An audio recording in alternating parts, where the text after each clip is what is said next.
Welcome back to The Deep Dive, the place where we take a monumental stack of insightful material, your articles, your research, your notes, and boil it down to the knowledge nuggets you actually need to be well informed. That's right. Today, we are strapping in for a true deep dive into a framework that has completely, and I mean completely, redefined how millions of people approach goal setting and personal transformation. It really has. Our mission today is an extensive exploration of Roxie Nafousi's transformative framework. Right. It's primarily laid out in her book Manifest, 7 Steps to Living Your Best Life, and, all the follow-up material. And we're going beyond the surface level, right? This isn't just about thinking positive thoughts. Draw beyond it. We're moving away from that classic, just think about it and it will appear idea. Yeah, the pop culture version of it. Exactly. We're getting into the true art of it. Yeah. A practical philosophy for living that is really a profound meeting of modern science, deep inner work, and some very targeted wisdom. I really appreciate that framing. Yeah. The magic and the mechanics, because, when you hear the word manifesting, a lot of people just switch off. They dismiss it immediately. They do. But when you look at the author's own starting point, you quickly realize this isn't some fluffy, high-level advice. It's a blueprint for radical self-change. It's absolutely the crucial context. It grounds this entire deep dive. We're talking about Roxie Nafousi's life back in May 2018. Okay, so paint the picture for us. She was 27 and she was utterly lost, leaving a life with no job, no clear direction, and certainly no sense of purpose. And crucially, she had battled severe depression for over a decade, and on top of that, a really entrenched drug and alcohol addiction. So this is a serious situation. Oh, absolutely. The sources describe her self-worth as, and this is a quote, non-existent. She felt completely alone and just totally unequipped for life. And what makes this moment so powerful, so resonant, is that she had literally just returned from a failed attempt to heal herself. Yes, that's a critical detail. She'd gone to Thailand for a month for yoga teacher training. She was hoping to escape the temptations, the whole environment of London life. Thinking that a change of scenery would fix it. Exactly. Believing that, physical relocation was the answer. Well, it wasn't. Not at all. Less than 24 hours back in London, the environment, all the triggers, they just proved too powerful. She found herself right back in the same old cycle. Smoking, drinking. All of it. Smoking, drinking, taking drugs.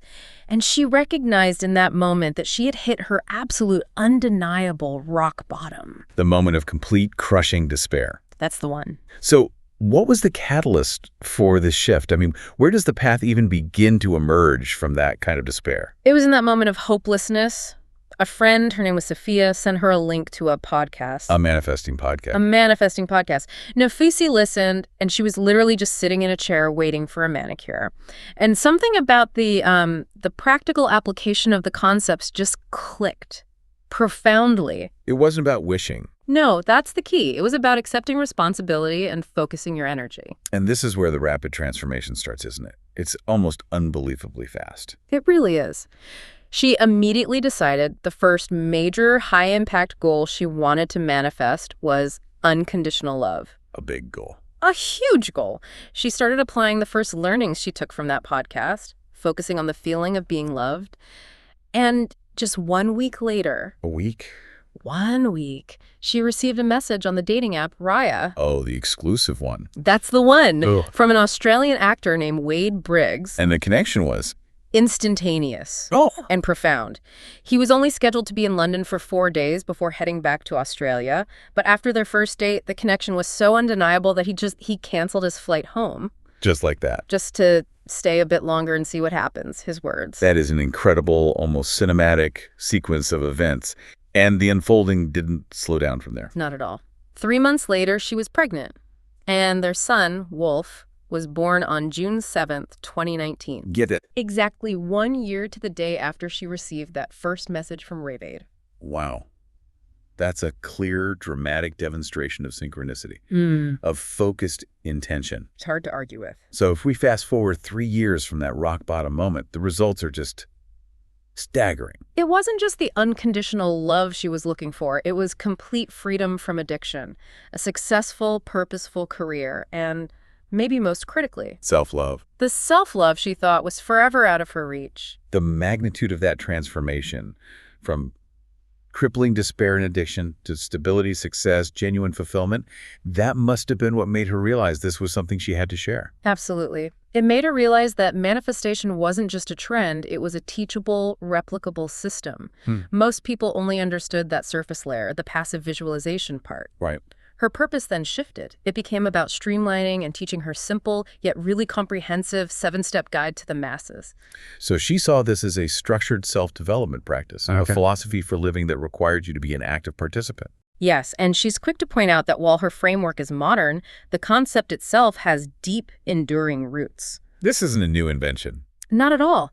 We can trace the core concept of, thought shaping reality all the way back to 1906, William Walker Atkinson's thought vibration, or the law of attraction in the thought world. But the most famous one, surely, is Napoleon Hill. Think and grow rich. In 1937, yes. That's probably the one most people have heard of. And Hill's definition is the definition of empowerment, isn't it? He wrote, "You are the master of your destiny." You can influence, direct, and control your own environment. You can make your life what you want it to be. That level of ownership over one's life narrative is exactly what Nafousi's tapping into. It is, and we see this philosophy echoed through modern history by countless influential figures. Like who? Well, from the metaphysical teachings of Louise Hay and Wayne Dyer to the spiritual insights of Eckhart Tolle. Oprah Winfrey, of course. Oprah, absolutely. And even the neuroscientific grounding that's offered by people like Dr. Joe Dispenza. The thread connecting them all is the conscious application of these underlying principles. So it's about transitioning from passive wishing to active conscious creation. This transition from historical philosophy to active creation brings us squarely into the science. To truly grasp why Nafousi's framework works, we have to understand the mechanics that make the magic work. Right. Manifesting, as she defines it, is truly the dynamic meeting of cutting-edge science and timeless wisdom. And we have to start with the most abstract and, let's be honest, often misunderstood concept, quantum physics. Okay, let's try and break it down. She simplifies this to a really foundational principle. Everything in the universe is made up of energy. Us, the air, this table. Us, the air, the physical structures around us, all of it. All physical matter is pure energy, just vibrating at different speeds. So the chair is simply energy vibrating at a very slow, dense frequency, while, say, a thought is energy vibrating at a much higher, faster, less dense frequency. You've got it. It's all the same material, just in different states. The distinction is the vibrational frequency and the density of the atoms. High, low, or in between. Exactly. And this is the engine room for the famous law of attraction, like attracts like. So high-frequency vibration attracts high frequency back, and low attracts low. That's the principle. Okay, let's unpack that for a moment. Yeah. How do our internal states, our thoughts and feelings, affect that frequency? Well, our thoughts, emotions, and feelings are also forms of energy. Think about it. Joy, confidence, gratitude. They feel light, right? They vibrate at a high frequency. And fear, shame, resentment, they feel heavy. Heavy. They vibrate at a low frequency. The key insight here is that when you consistently change your thoughts, you change your emotions. And this process shifts your entire vibrational frequency, your vibe, and this altered vibration directly interacts with the energetic field around you, altering your reality. So if I spend my mornings steeped in anxiety about future deadlines, I'm basically setting a low vibe frequency for the day. You are. And according to this principle, I will attract more anxiety-inducing situations or outcomes that match that feeling of scarcity and stress. Precisely.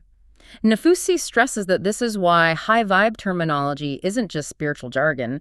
It's a shorthand for maintaining an elevated emotional state that aligns with the abundance you want to attract. So if you operate from a place of confidence and belief, the universe has to send back opportunities and people that match that high frequency. That's the energetic foundation. But the science goes deeper into the observable, measurable realm of neuroscience. This is less about abstract quantum particles and more about brain function. Specifically, neuroplasticity. Right. And this is where the framework gains incredible authority and practicality. Neuroplasticity is the brain's phenomenal ability to reorganize itself. It forms new neural connections throughout life. It's essentially allowing us to learn, change, and adapt. Exactly. And Nafousi's 7 steps strategically use neuroplasticity to achieve 3 integral goals that really move the manifesting process forward. Okay, what are those 3 goals? First, the consistent inner work that's required in the early steps. It physically raises your subconscious feelings of self-worth.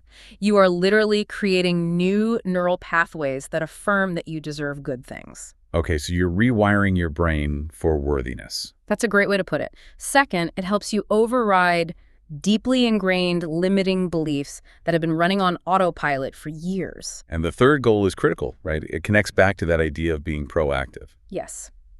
The third goal is that it primes your brain. This priming makes the brain highly receptive to seeing opportunities that align with your deepest desires. So it's like a filter. The brain is an excellent filter, and manifesting teaches it what to filter for. She cites the neuroscientist Dr. Tara Swartz's work, which confirms that this kind of mental reorientation provides the cognitive foundation for actively aligning your behavior toward your goals. You stop filtering the world through lenses of scarcity. And start filtering it through lenses of possibility. That makes the process feel incredibly active and logical. It's not passive wishing. It's cognitive and energetic training. Now let's talk about the terminology she uses. She frequently refers to the universe. And I know this can be a stumbling block for some people. She understands that. She defines the universe as the vast, energetic force that holds infinite abundance and power behind the manifesting process. It's the greater system of connectivity. But she offers a way around that term, if it doesn't work for you. A very important and liberating caveat, yes. If the term the universe doesn't resonate with you, feel free to substitute it with your own interpretation. So whether you call it God, source, higher power, or just the collective energetic field. The principle remains the same. You are engaging with a force of infinite potential that responds to your input. The power comes from acknowledging a force greater than your immediate conscious self, a source of abundance that isn't dependent on human systems or scarcity. And finally, in this foundational section, she heavily emphasizes the often overlooked role of community in manifestation. Yeah, this is so important. It's usually presented as this solitary quest, but she sees it as shared. Why is that so important? The power of community provides crucial support, validation, and accountability. Manifesting can challenge old identities and behaviors, and doing that alone is incredibly difficult. I can imagine. In her work, Nafousi has witnessed the formation of countless connections online and off. People come together to share inspiration, exchange self-development resources. And hold each other accountable to their future self. Exactly. That external support is vital, especially when you're trying to overcome those deep, ingrained fears and doubts we're about to discuss. It offers immediate relief from that feeling of isolation that often comes with deep inner work. That energetic foundation leads us directly to the first major pillar of the framework. Step 1, be clear in your vision. This is where intention meets structure. It reminds me of that famous quote by Robin Sharma. Everything is created twice, first in the mind and then in reality. Exactly. The foundational principle of step 1 is simple. You cannot get to where you want to go if you don't know exactly where you are headed. And the core requirement here is specificity. Vague goals are not enough. They're not. The universe, or your subconscious brain, if you prefer that language, doesn't know what to align with if you're vague. She uses that fantastic Google Maps analogy. She does. When you need to get to the airport, you don't just type in airport. You specify the exact airport, the exact terminal, the gate number. The more detail, the better. The more elaborate and specific the visualization, the more powerful the internal priming becomes. You need details, like the feel of the material in your dream home or the exact quality of conversation you want with a soulmate. And the reason specificity matters isn't just organizational. It goes back to the physiological impact of visualization we just mentioned. Absolutely. The brain doesn't differentiate strongly between an event you experience directly and an event you vividly imagine. This is where visualization becomes a physical tool. So if we run a negative visualization, say constantly replaying a professional failure, our nervous system perceives it as a real threat. It does. It prepares for fight or flight, releasing stress hormones like cortisol and adrenaline. We create a literal internal state of stress and fear just by thinking. But the reverse is also true. Conversely, yes. If you imagine a serene, peaceful setting, or you visualize yourself having successfully achieved your goal, your brain triggers the nervous system to calm down. So when you visualize having the things you desire, you're creating a physiological change that raises your energetic vibration. And that proactively determines what the law of attraction brings back to you. This also acts as the ultimate brain priming mechanism. We often hear about athletes doing this. Michael Phelps is the classic example, visualizing every aspect of his races, not just the win, but even the challenges, like his goggles filling with water. That's a perfect example. Visualization alters our ingrained behavioral patterns and makes us perceptually receptive to opportunities that align with our goals. It acts as an internal filter, allowing us to see information and resources that support our goal while filtering out irrelevant or unwanted distractions. We literally train our brain to notice the things that can help us. But Nafousi warns that visualization alone is not the real secret. There's a critical element missing if you just see the goal. Yes. This is so important. It is not enough just to see the goal. You must immerse yourself in the feeling of having them. The feeling is the key. The visual image is the map, but the feeling is the engine that changes the vibrational frequency. So, when manifesting a dream home, I should close my eyes and ask, what does it feel like to wake up in that light-filled room? To cook in that kitchen, to feel safe and content. Precisely. If you are manifesting a soulmate, you shouldn't just picture a person.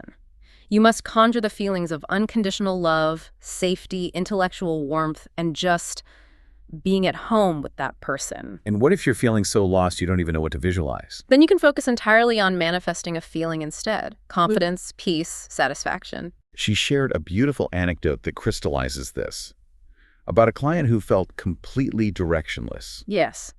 Initially, she manifested only one thing: waking up feeling energized and hopeful about the day ahead. That's it. Just a feeling. Just a feeling.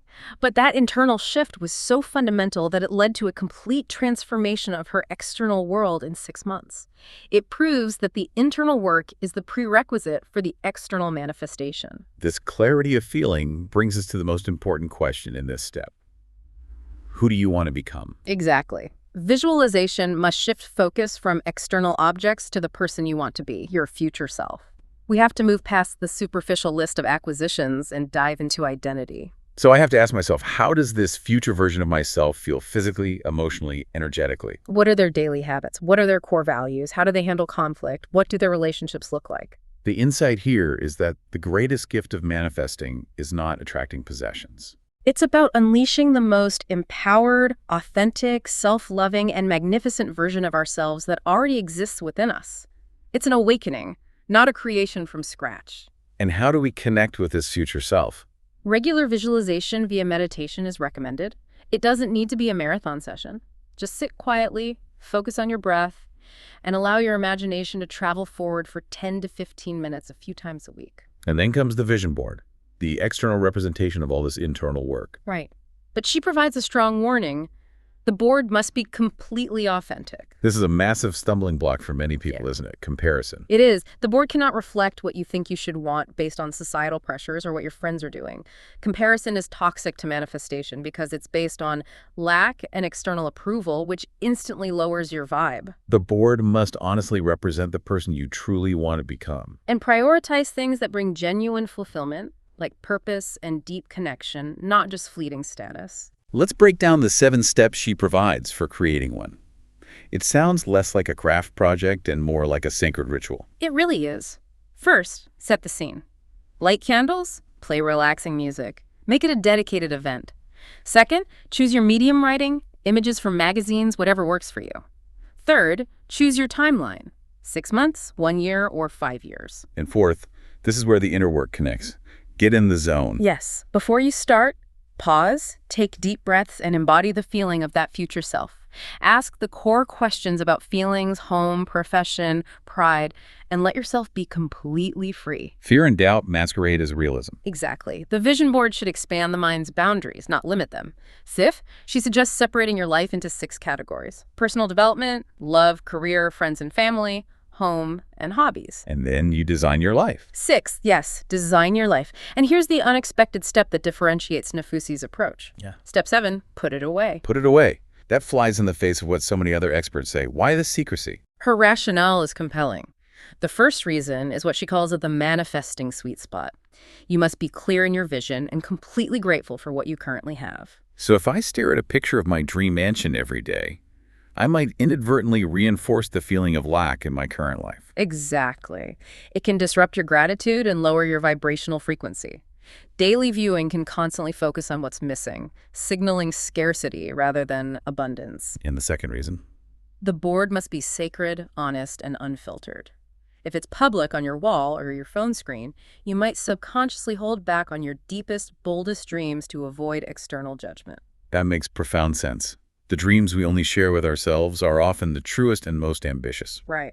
She stresses, do not be realistic when dreaming. Fear and doubt masquerade as realism.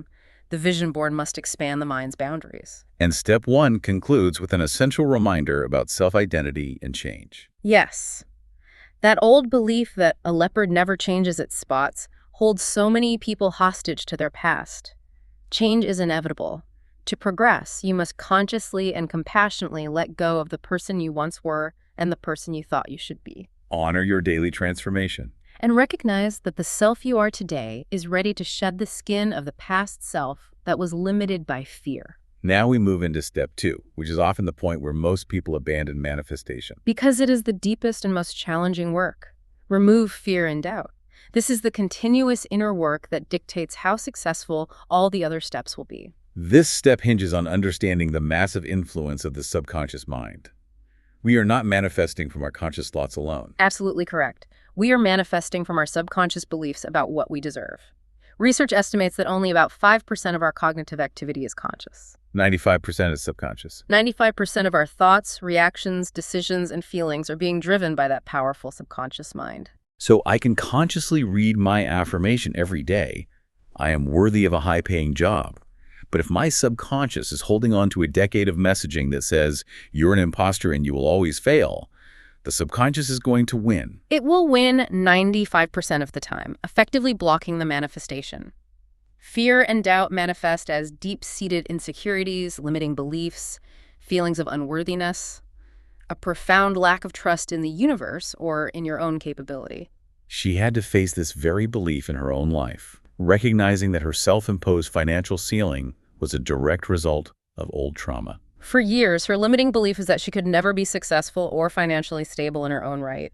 She subconsciously believed she needed a wealthy man to provide for her, a pattern reinforced by her past relationships. And it wasn't until she met Wade and focused on her own career that she saw it. She realized the only things holding her back were the limiting beliefs that she wasn't smart enough or worthy enough or capable enough to succeed on her own terms. And the quantitative results were stunning. Her income increased tenfold between 2018 and 2020. That's the measurable impact of addressing worthiness. So the first step in dismantling these blocks is just awareness. Simple awareness. You must shine a light on the darkness.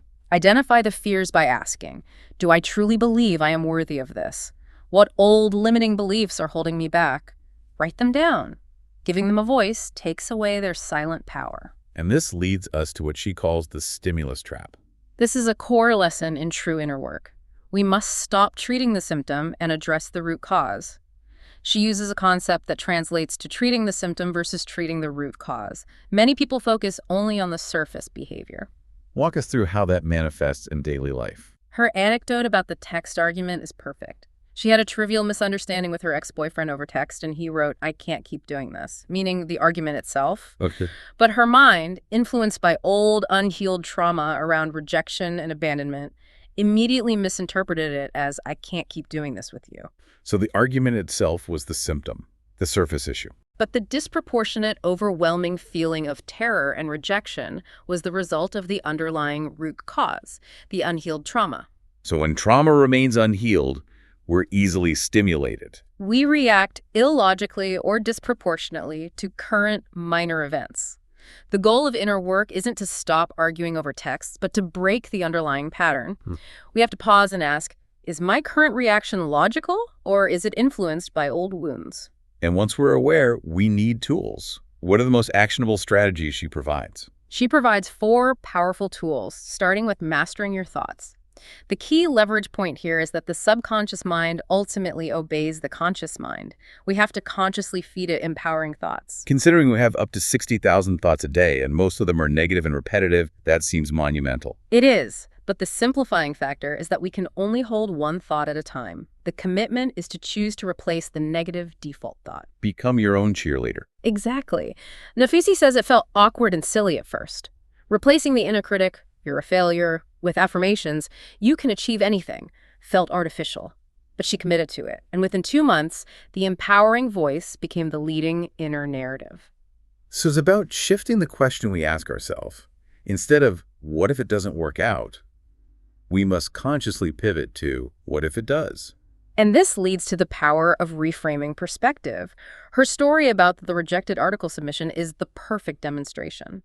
When the editor said no, her inner critic immediately said, your work wasn't good enough. But instead of letting that fear set her vibration, She consciously reframed it. She felt proud for having completed the work and focused on non-personal reasons for the rejection, like the editor being busy. When she chose that liberating perspective, she raised her energy, and sent it to 5 other places. which all accepted it, and it was published the very next morning. The manifestation came when she chose the perspective of worthiness, not failure. Tool number 2 is watching your language. Our language is the direct feed into our subconscious. 2 crucial linguistic swaps. First, replace if with when. If I get that job, signals doubt. When I get my new job, signals certainty.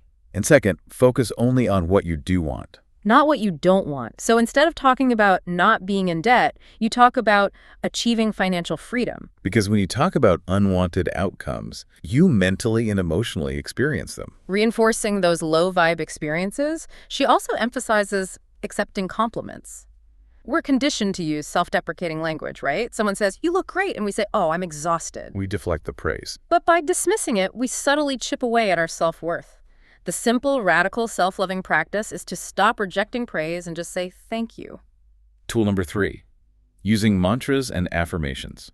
These are positive, repetitive phrases used to reprogram the subconscious. Mantras like, I am worthy, I am powerful. Repetition is key. And the most effective way to use them is with affirmation tracks. Yes, listen to when the brain is operating at specific receptive frequencies. We're talking about alpha and theta brainwaves, right? The states where the brain is most susceptible to suggestion. Precisely. Falling asleep, waking up, or deeply meditating.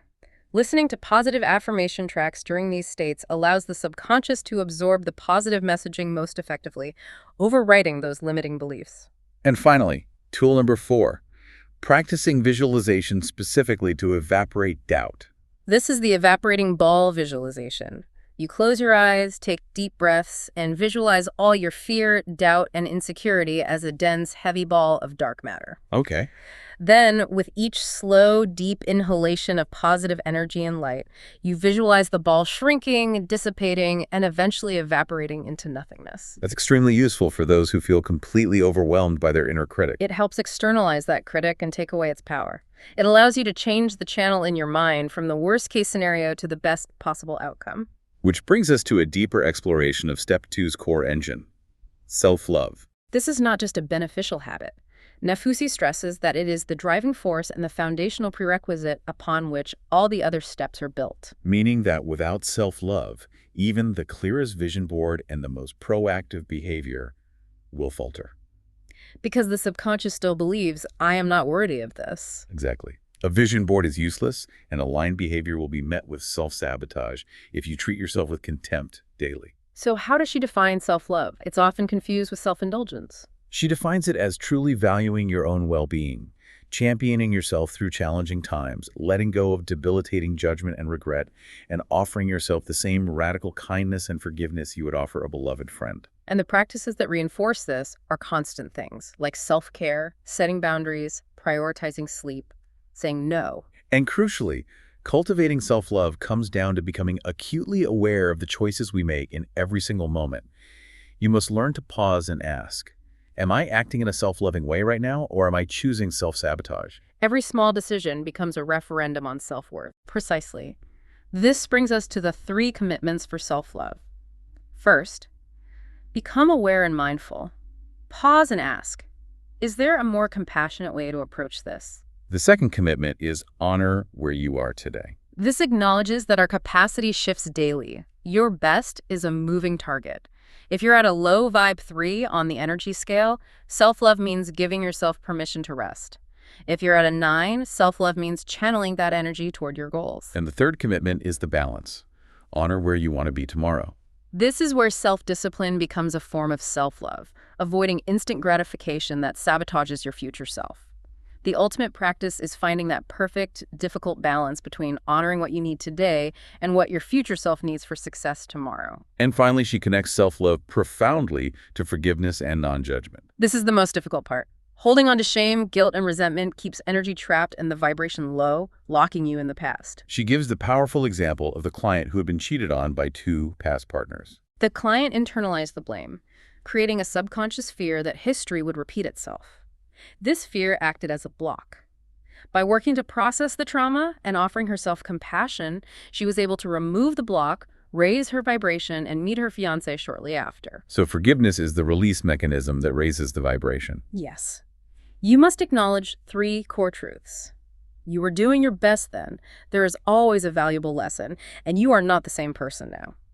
The ability to learn from your mistakes and evolve is the greatest form of self-love. If step 2 is the quiet, challenging inner work, step 3 is where that internal transformation bursts into the physical world.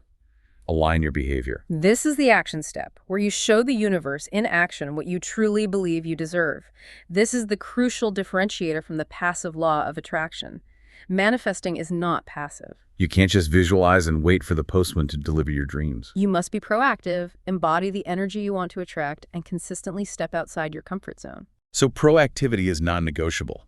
If you want a new house, you must be looking at property websites. And the biggest, most insidious block to proactivity is the fear of failure, which quickly leads to procrastination and excuses like, I don't have time. These excuses send a low-vibe, doubtful message to the universe. I'm not ready for it. The comparison she provides between version A and version B of a business owner perfectly illustrates this. Version A, limited by fear, avoids reaching out to clients. Version B, who is proactive and aligned with their worth, reaches out consistently, promotes themselves, and invests in their growth. The success of version B is a direct result of aligned action. And she advocates adopting the mantra, fake it until you become it. That phrase is a powerful psychological tool. It means acting in ways aligned with that successful, empowered future self right now. This consistent action builds self-belief and strengthens those new neural pathways of worthiness. But new behavior is inherently uncomfortable. This is why we struggle so much with getting comfortable with discomfort and self-sabotage. It's a deep psychological hurdle. Our subconscious defaults to what is familiar because familiarity feels safe, even if what is familiar is bad for us. New, empowered behavior feels unsafe to the subconscious, triggering self-sabotage. The key to lasting change is understanding that transformation requires discomfort. When you feel the urge to retreat, you must expect the anxiety, resist the urge to self-sabotage, and deliberately sit through the feeling. You must persist until that new, empowered place feels like home. Which means stepping outside your comfort zone is absolutely non-negotiable for progress. She frames new ideas that flow in during meditation or before falling asleep as little gifts from the universe. They are personalized opportunities to challenge your own fear. And to get through that discomfort, you have to be clear on your why. The emotional or spiritual benefit of the goal? Yes. That's what gives you the courage to do the uncomfortable thing. And what about when the challenges come? Setbacks, rejection. How should we reframe those? They must be viewed as gifts, not limitations. Successful individuals do not allow obstacles to reinforce limiting beliefs. When you face a challenge, you are being given an opportunity for learning, growth, and building resilience. She recounts her own experience with the initial rejection for her podcast launch. The first celebrity she asked said no, triggering intense rejection.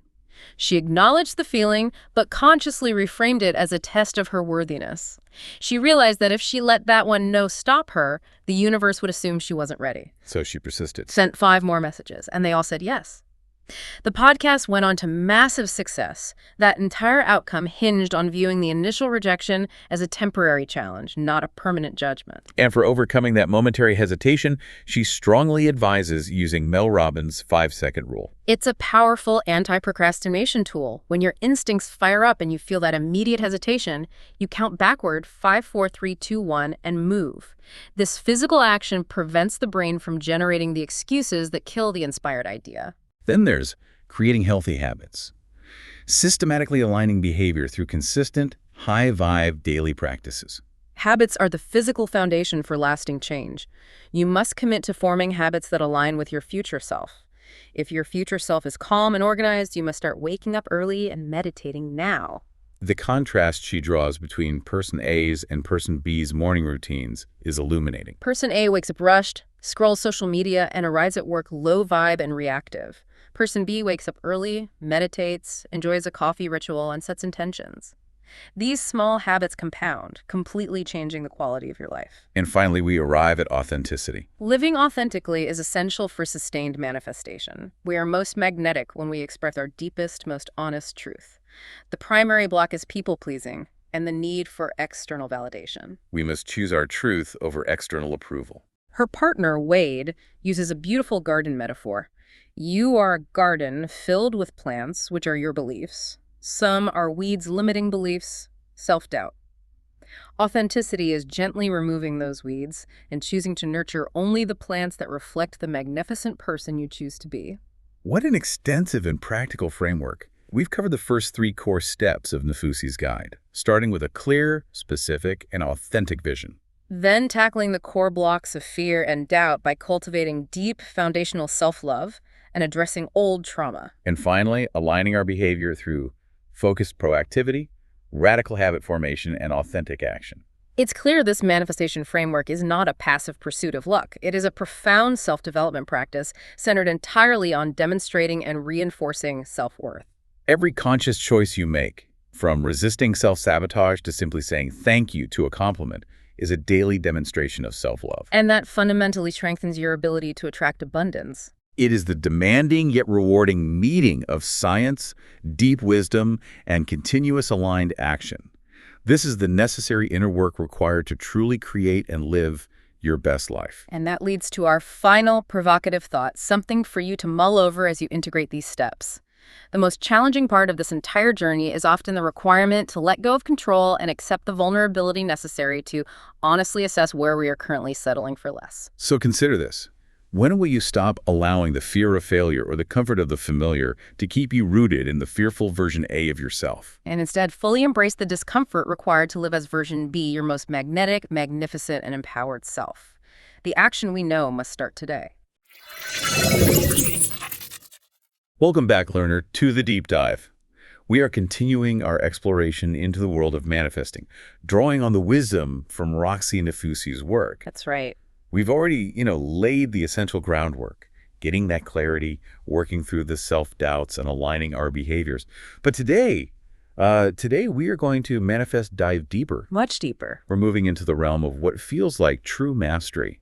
It's about resilience, commitment, and that spiritual surrender you need to actually receive what you've asked for. Today's really about making that switch, From just hopeful effort to a kind of unwavering certainty. I think the core idea we're really digging into today is that the universe doesn't just reward effort, it rewards belief. The kind of belief that holds firm under pressure. Exactly. We're going to be dissecting the final 4 steps from this guide. So how to overcome those inevitable tests of commitment, how to get into a state of radical gratitude. Without the caveats. Without the caveats, yes. And then how to turn that corrosive feeling of envy into actual inspiration. And finally, the ultimate act of surrender, which is trusting divine timing. This really is the advanced curriculum. And for you, the learner, these concepts aren't just, feel-good philosophies. They are actionable strategies, both psychological and energetic. We're really providing the how and the profound why behind maintaining that high-frequency state so you get those long-term, powerful results. We want you to walk away from this really understanding how to build that emotional foundation. Yes. The one that attracts your deepest desires and, crucially, keeps them manifesting consistently. Yeah. We're moving past the sort of honeymoon phase of manifestation and into the really difficult but also rewarding work of staying aligned when life throws chaos at you. These are the critical mental shifts you need to permanently move from that scarcity-driven anxiety to just confident abundance. Okay, so let's jump straight in. Let's talk about the first hurdle, the universe's way of checking if you're actually serious. The commitment check. Step 4. Overcoming tests from the universe. Okay, so let's unpack this one. Yeah. You set this crystal clear vision. You're actively aligning your behavior, setting boundaries, investing in yourself, taking those proactive steps. You're doing the work. You're doing all the work. So the expectation might be, okay, now the path just clears instantly. But according to the sources, it's kind of the opposite, isn't it? It really is. The universe throws what are described as tests. And these tests are fascinating because they're not punishments. That's the first thing to get straight. They are commitment checks. A commitment check. I like that framing. It's all they are. They're designed to confirm in real time that your new high-worth behavior is genuine, that it's not just a temporary thing.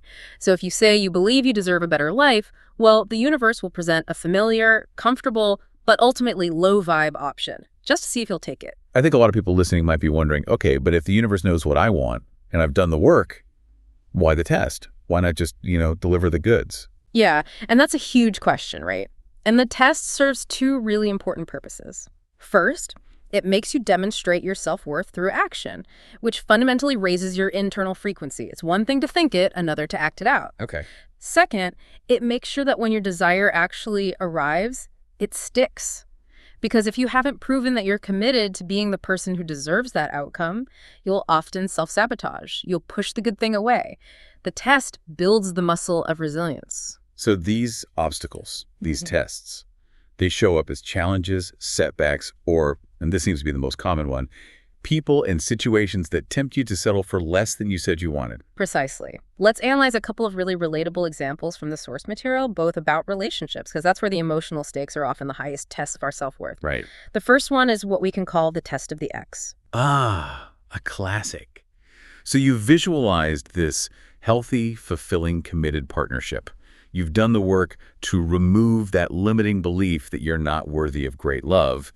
And then, completely out of the blue, a text from the ex. The one who was emotionally unavailable or toxic or just not right, suddenly they miss you and they want to see where things go. And the psychological pull there is just immense, isn't it? It's huge. The X represents familiarity. It's a retreat back into the comfort zone. Even if that relationship is totally wrong for you, your brain still associates it with safety because it's known. It's a known quantity. So choosing to engage with that text is a low-frequency move. It is, because it's driven by the fear of being alone, or maybe just impatience for the thing you actually want. By choosing that familiar option over your desired future, you're sending a signal to the universe that says, I don't actually trust that the really good thing is coming, so I'll just take this mediocre, safe option right now. And the sources are really clear that the necessary action here isn't just ignoring the text. It's more than that. It's like an energetic cleansing. It is. You have to physically and energetically close that door completely. That means no casual check-ins, no let's be friends coffee.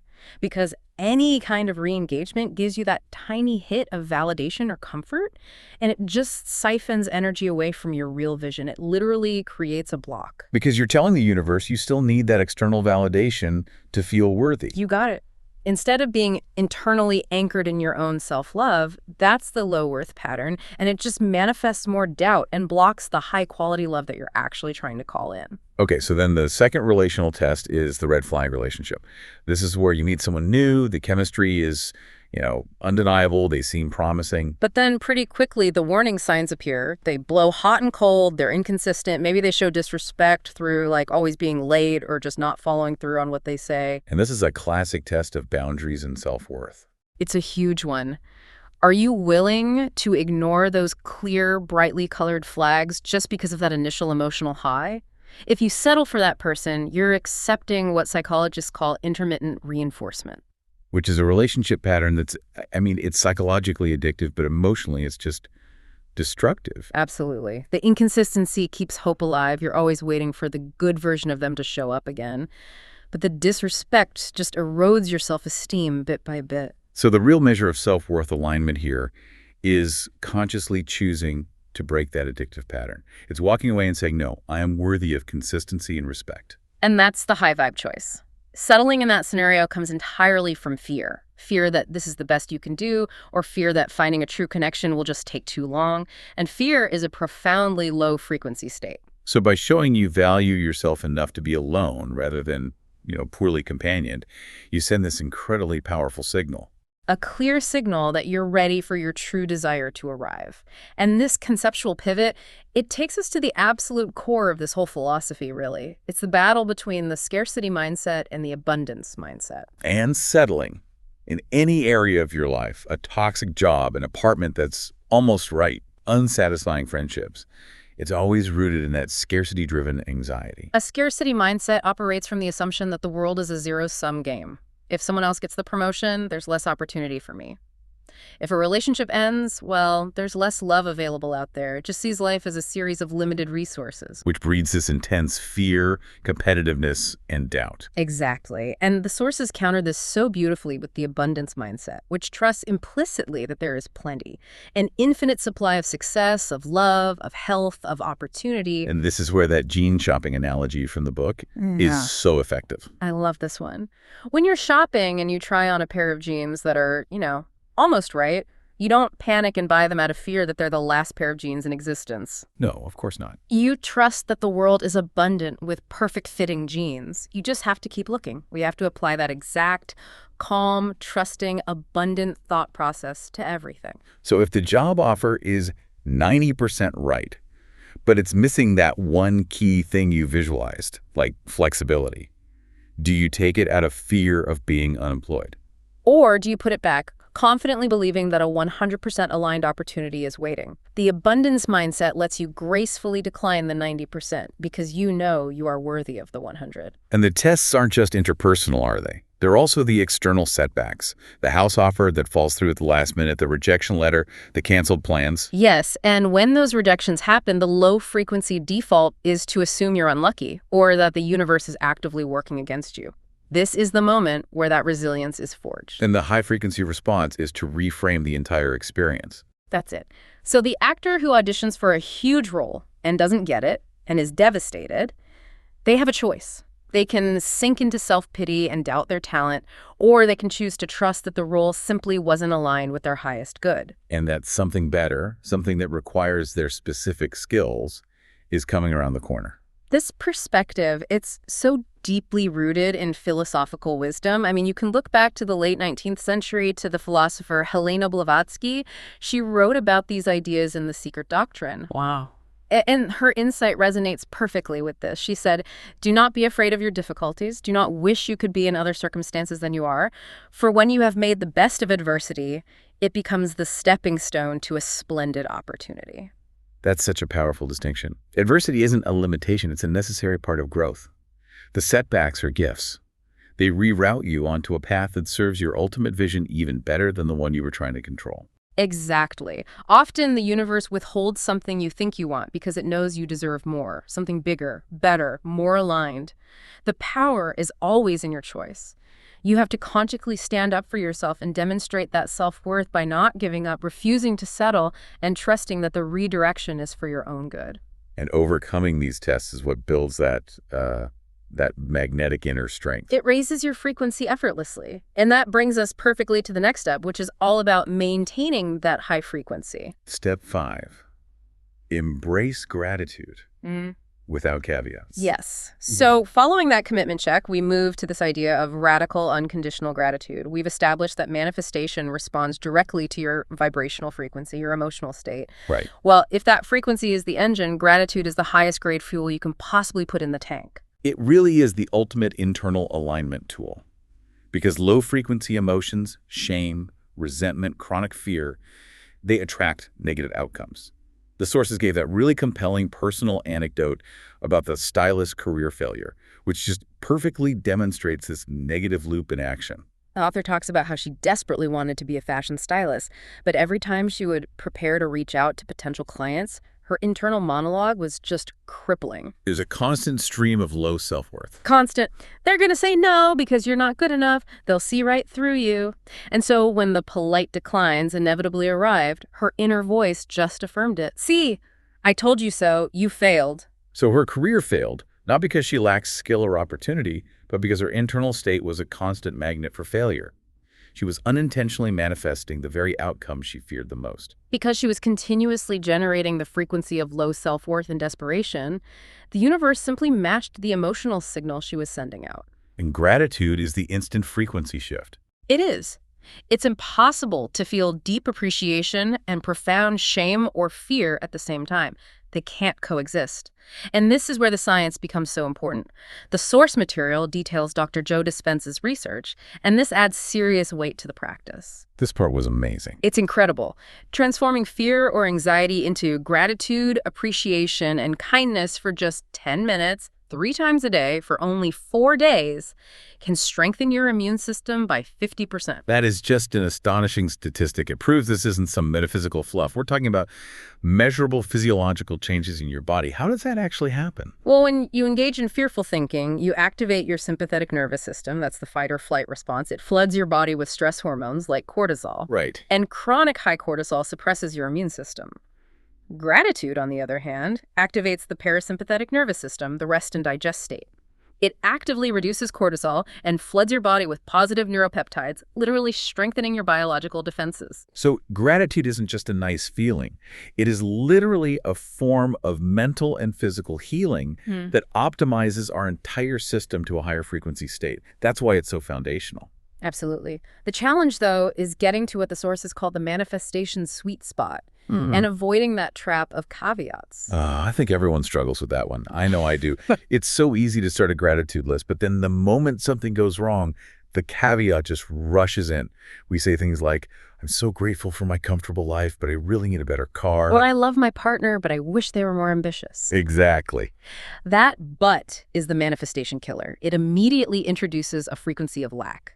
True gratitude has to be complete and unconditional. And these caveats, they often stem from this really deeply ingrained fear that if we're entirely happy with what we have, we'll become complacent. Right. We'll stop striving and never achieve our goals. But the manifestation sweet spot is defined by holding two powerful truths at the same time. You need to be absolutely crystal clear on your future vision and what you're striving for, while simultaneously being entirely and wholeheartedly content and grateful for every single thing you possess right now. That dual state is so crucial. It takes away the stress, the desperation, the impatient waiting. When you are fully grateful for the present, you're already abundant. And when you operate from a place of abundance, you just attract more abundance. The author's home manifestation story is such a perfect illustration of this. She and her partner moved into this tiny rundown flat while she was pregnant. And initially she was just filled with resentment. Just constantly comparing her situation to others, focusing only on what she lacked. And that constant focus on lack was a low-frequency state that was blocking her dream home.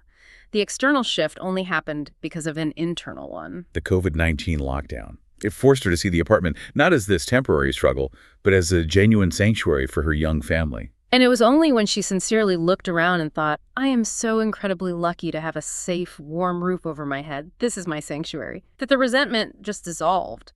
That genuine, heartfelt gratitude created the internal space. And it was after she got to that state of complete contentment with the flat that the opportunity for her dream home appeared.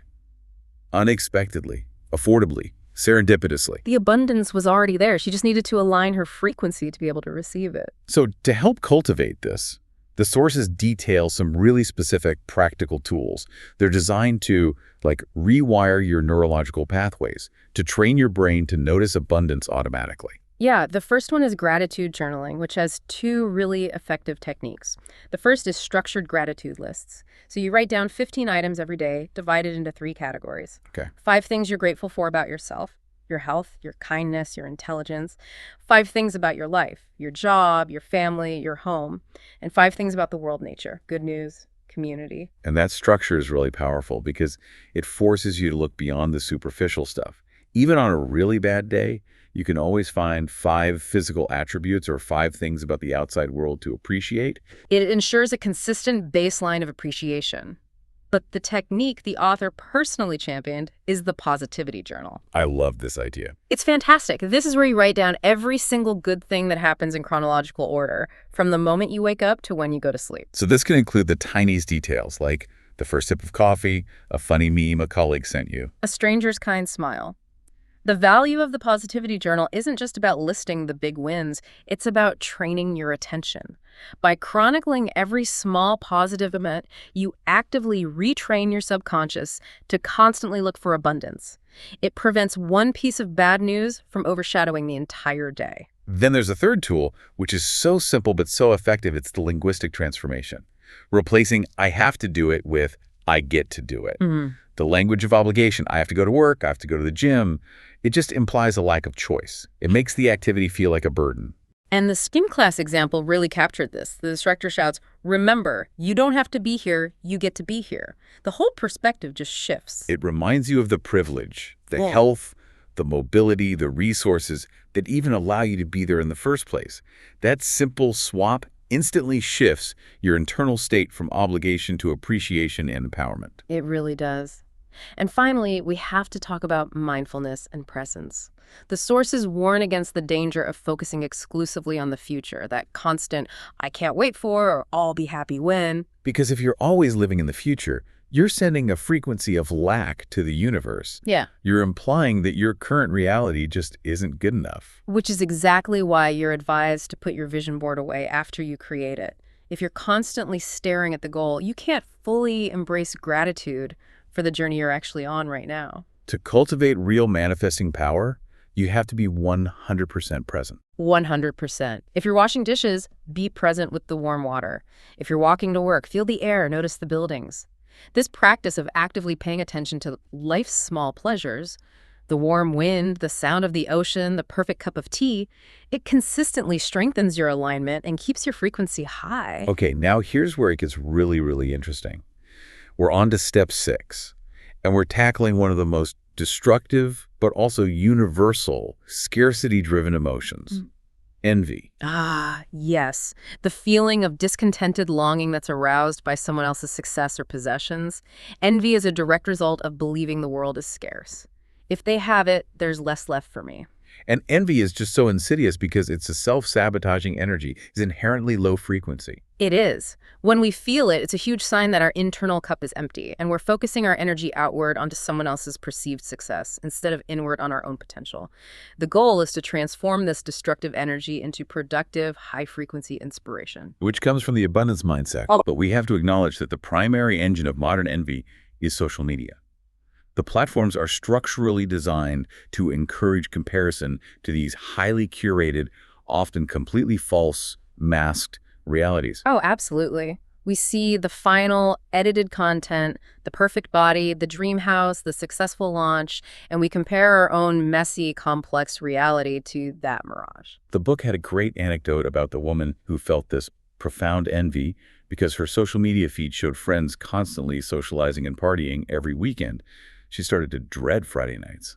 Yes, because the comparison just made her feel totally inadequate. But when she actually did some critical reflection, she realized she fundamentally preferred a quiet night in. She wanted self-care and rest so she could feel energetic for her running club on Sunday. The envy was built entirely on comparing her reality to a life she didn't even truly desire. It just proves the powerful disconnect these platforms create. And what's worse, envy often manifests as self-sabotage, like the friend who compulsively stalks an ex-partner's new relationship online. That constant consumption of their perceived happiness just chips away at her self-worth, making her feel small and underserving, and it just blocks her own path to finding love. And it often gets even deeper when we envy our loved ones, our friends, our family, our siblings.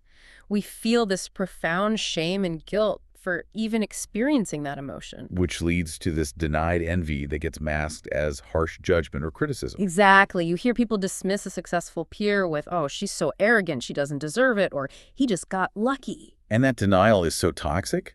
The suppressed low-frequency energy feeds directly into our core insecurities. We're culturally conditioned to see envy as, morally wicked. Like the villains in fairy tales, so we deny it in ourselves, which makes it impossible to process and transform.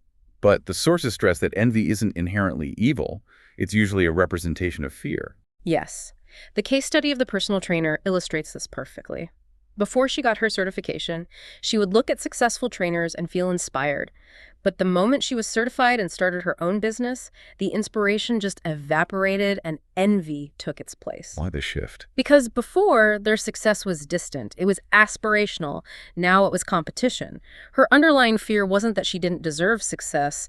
It was the fear of not getting enough clients after investing so much time and money. A pure, scarcity-driven fear of loss. Exactly.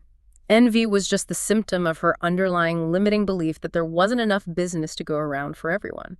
So the ultimate solution is to continuously work on removing the fear and doubt that fuels that scarcity mindset. But in the moment when envy hits, we have to learn to transform the energy. And that shift is a 4-step process. First is awareness, just catching the envious thought. Second, remove the shame and judgment. Practice self-love and just acknowledge the feeling without labeling it as bad. Third, learn from it. What specifically do they have that I truly desire? Is it the job title itself?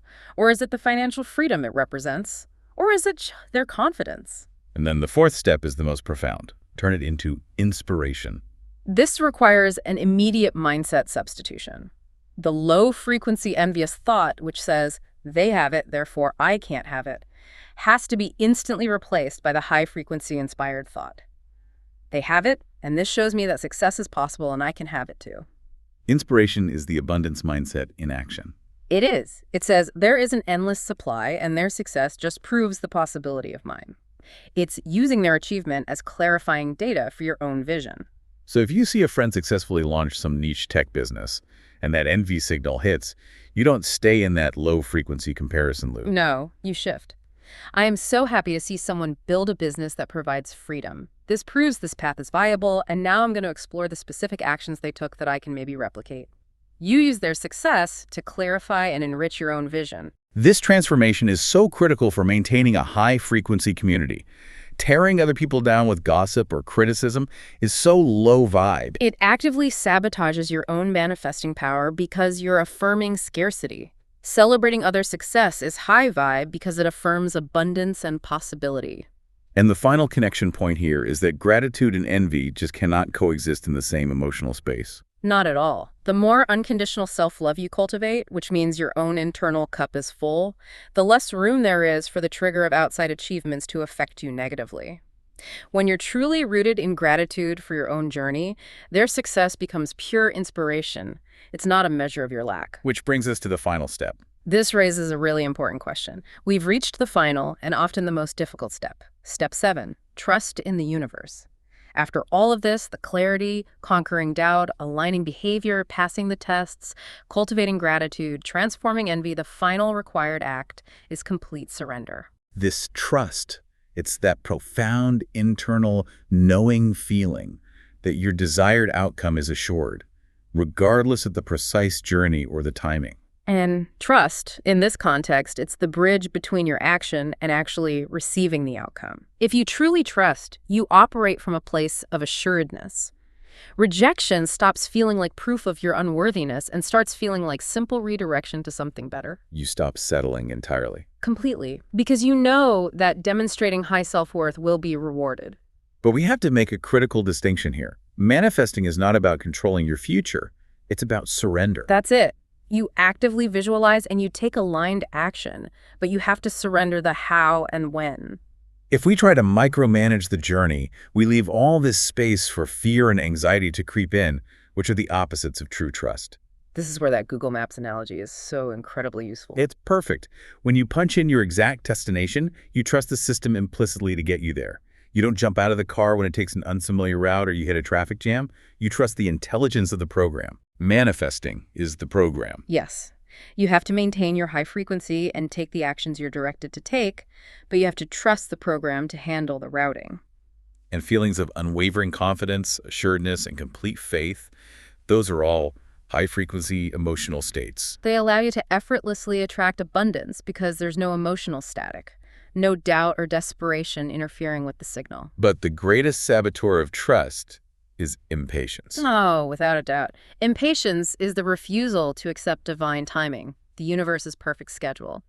When we become impatient, we often fall back into those low-frequency coping mechanisms. We seek temporary relief, or we try to interfere with the process, Which inevitably steers us away from our true, magnificent desires. The sources shared that example of the friend who was single for a year. She'd invested in the inner work, but then she just hit a wall of impatience because of loneliness. And out of desperation for a quick fix, she started dating someone who was emotionally unstable. Someone who couldn't offer the stability she actually deserved.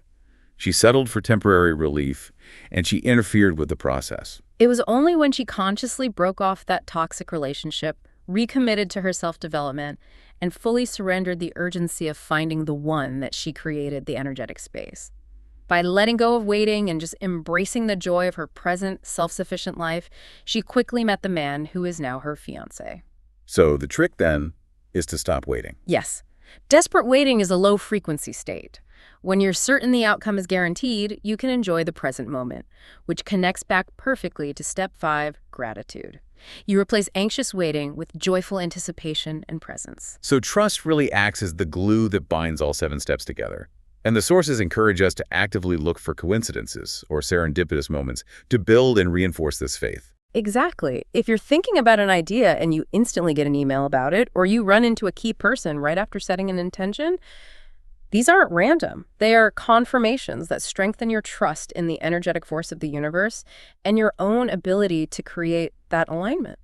Okay, to really solidify these abstract steps, let's analyze the ultimate case study from the author, the manifestation of her book.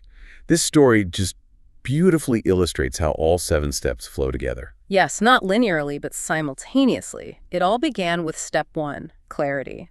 She realized she had to write a book about her 7-step guide to manifesting. But then an initial professional relationship fell through, so she had to engage in step 2, doubt removal. Instead of giving up, she stepped back and she identified the limiting belief that she wasn't entirely ready yet.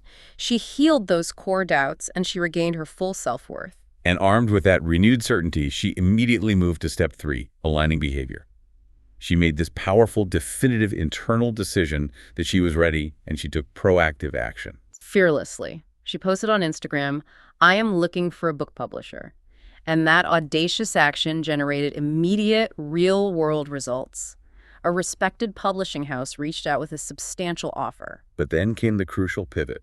Step 4, the test. The big test. It was a great offer, but it wasn't her dream publisher. Her dream was Penguin Books, the house that published her own self-development inspiration, Feel the Fear, and Do It Anyway. So the test was choosing between a good, available thing that was driven by comfort or holding out for the perfect dream thing driven by self-worth. And she demonstrated unwavering self-worth. She declined the good offer, trusting she deserved the dream, and this empowered choice immediately led to step 7, trust and divine timing. The very next day, she told a friend about what happened. And the friend immediately suggested reaching out to her agent, Grace. Grace replied almost instantly, mentioning that she just happened to have a Zoom meeting scheduled with an editor from Penguin's nonfiction department, the dream publisher, less than 48 hours later. The synchronization is just breathtaking. It confirms that the universe was just waiting for her to pass the test, to decline the settlement offer before it cleared the path to the perfect alignment. And the deal was secured in that meeting. And confirmed when she looked at the editor's desk and saw a copy of Feel the Fear and Do It. Anyway, the book that inspired her whole journey, sitting right there. Wow. That entire sequence, from the internal decision to the external confirmation, it just demonstrates the fluid nature of manifestation. Trust, step 7, held the whole structure together, rewarding her for her absolute commitment in step 4 and her clarity in step 1. Yeah. The process works when all the pieces are held together by complete self-worth and faith. So what does this all mean then? We've reached the epilogue of this whole philosophy, and it forces us to integrate these steps into a continuous, holistic lifestyle. And the epilogue is so important because it reminds us that manifesting is emphatically not a linear one-by-one checklist. It's a holistic, continuous self-development practice centered entirely on self-worth and self-love. The steps have to be worked simultaneously. All at once. You have to be grateful while you align your behavior. You have to remove doubt while you surrender the outcome. So it's about recognizing that every single daily choice is an opportunity to strengthen your manifesting power and raise your self-worth. Every choice. The thoughts you consciously choose, the energetic boundaries you set, the habits you create, the people you choose to surround yourself with, and your willingness to step outside your comfort zone every single day. This deep dive gives you the map, but the journey is yours. Exactly. It's about recognizing the infinite power within you, your ability to manage your emotional frequency, to confront your limiting beliefs, and to refuse to settle so you can create the exact life you want. And the final provocative thought that really builds on everything we've talked about today is this. Someone once told you that you couldn't have it all. But if you execute these steps with integrity, self-love, and unwavering trust, you will recognize the power you have to prove them wrong. We've truly gone a profound deep dive today, learner, moving into the advanced practice of manifestation mastery.